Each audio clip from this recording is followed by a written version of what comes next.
Hi, welcome to our program. I'm Ray Forrest. You know, our film stories take us from one end of the world to the other, and all around too, and some of them actually take us under the sea. Some of these stories I have photographed myself so that I can tell you about them personally. Others were photographed by the fine documentary filmmakers throughout the world. I'll tell you about our show for today in just a minute. This time, our adventure will take us to a place called Arnhem Land in northern Australia. We will join an expedition who visit with the Aborigines of that territory. These people live today as they did thousands of years ago. It's almost a Stone Age existence. Interesting to watch, interesting to visit with. Here we go with our story. This is Arnhem Land, puzzle box of the South Pacific, where life is governed by the ocean. It is meal ticket, babysitter, and highway.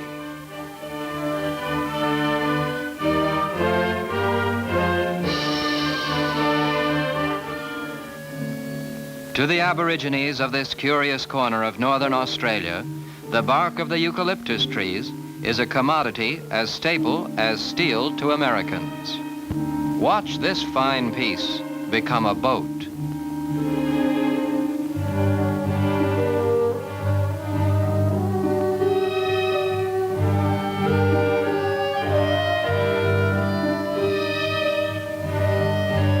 First, it must be well soaked. Then, heat is needed. They summon Mowlin, the fire maker.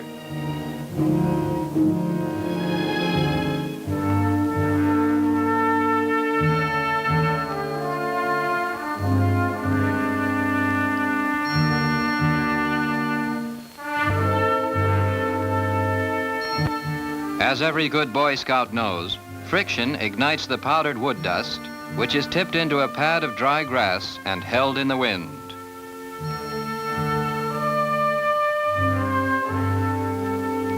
Steam permeates the wet bark and makes it pliable.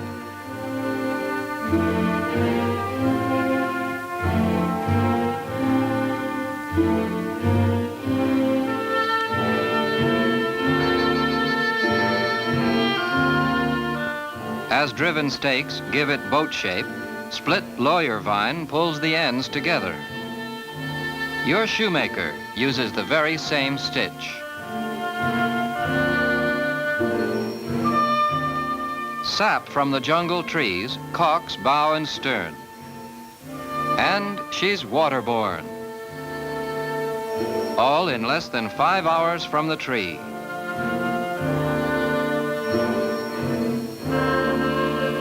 No Queen Mary, but she'll serve well to search the shores and swamps for bird eggs, lily roots, and water snakes.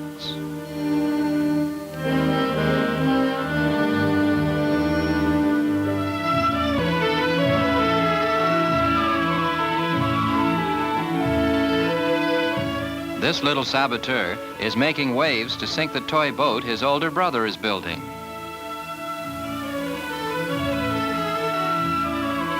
Twisted strands of hibiscus bark make the rigging.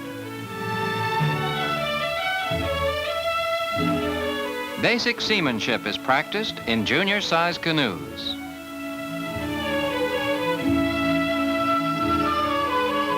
Each spill teaches the kids part of the skill their fathers need in handling one of the large economy-sized dugout models.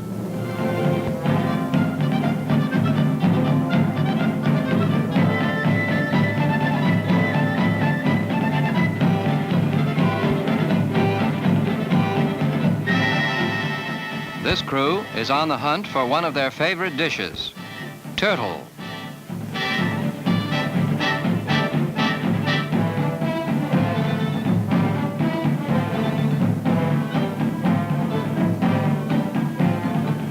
The turtle, being a reptile, must surface to breathe.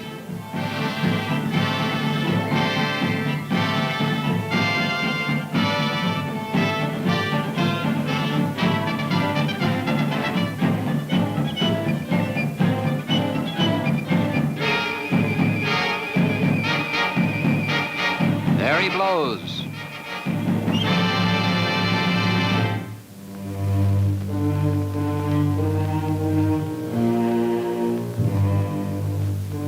Sea turtles can weigh up to 500 pounds.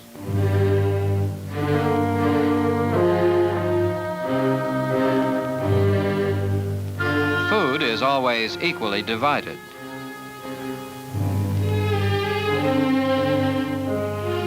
After dinner, a good smoke.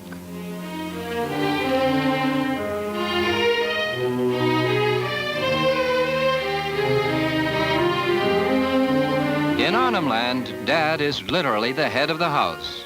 He sleeps on the top story, well protected from mosquitoes by the smoke of the fire tended by his wives all through the night.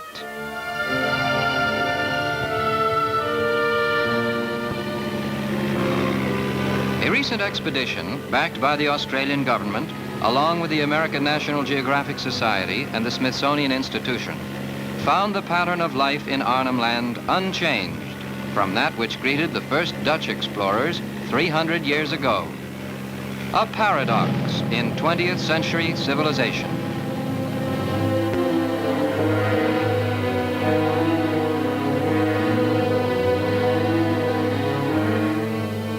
Of course, today, explorers are mainly scientists.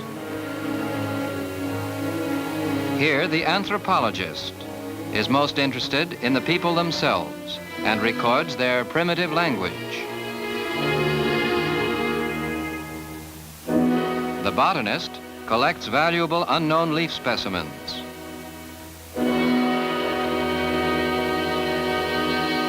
The ichthyologist, or fish expert, has to make fast color sketches as soon as the fish are caught, as their true colors fade fast. This ornithologist adds some rare new specimens to the 700 species already logged in Australia. The children bring in a real find to the zoologist. No, it's not a porcupine, it's the spiny anteater, one of the only 2 egg-laying mammals in the world.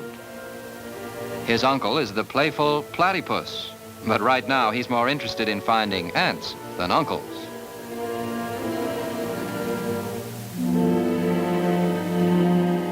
A skyscraper? Not quite. Our entomologist, or insect expert, has found the tall home of a colony of white ants, or termites. They thrive in the sandstone cliffs of the tableland interior.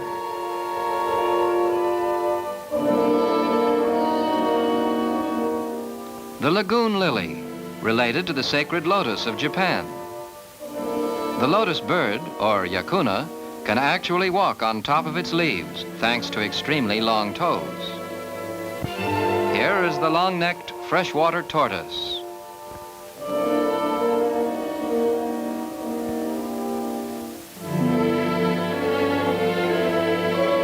A 10-foot brown rock python, completely harmless.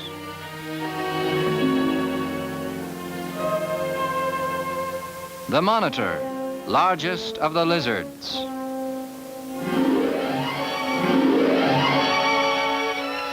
The anthropologist, by analyzing the characteristics of the Aborigines, hopes to gain insight into the nature of half-hidden primitive emotions, which still influence the behavior of civilized man.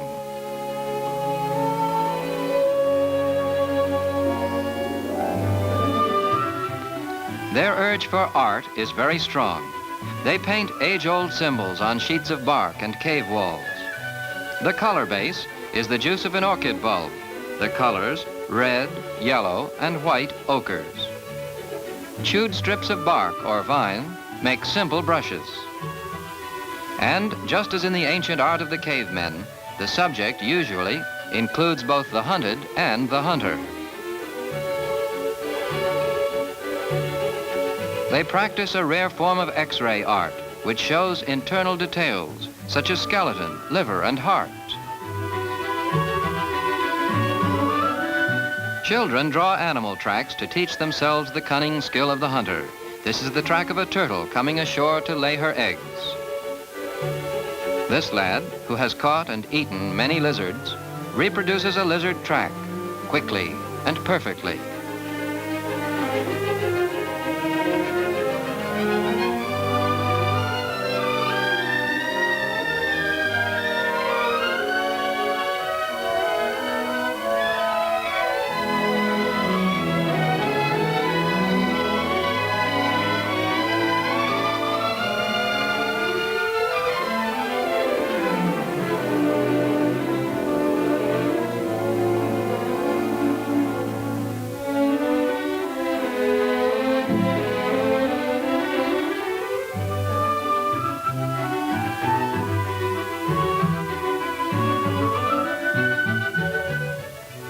Once again, in the tradition of cave dweller art, the youngster adds to his masterpiece a simple version of the hunter symbol.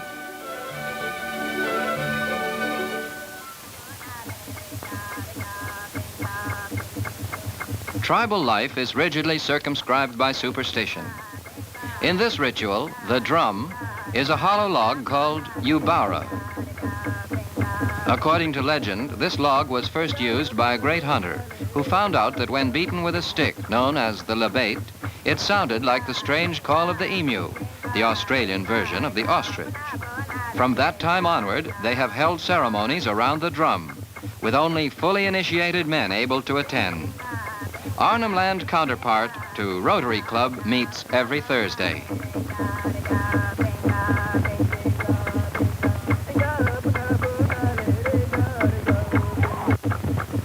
The men paint themselves with the symbols of ancestral beings, the water snake, the wild honey totem, the poisonous yam.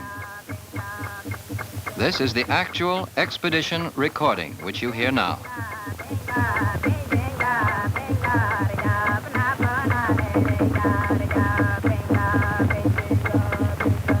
In the climax, the men perform the dance of the big red kangaroo. No lady partners, so everybody leads.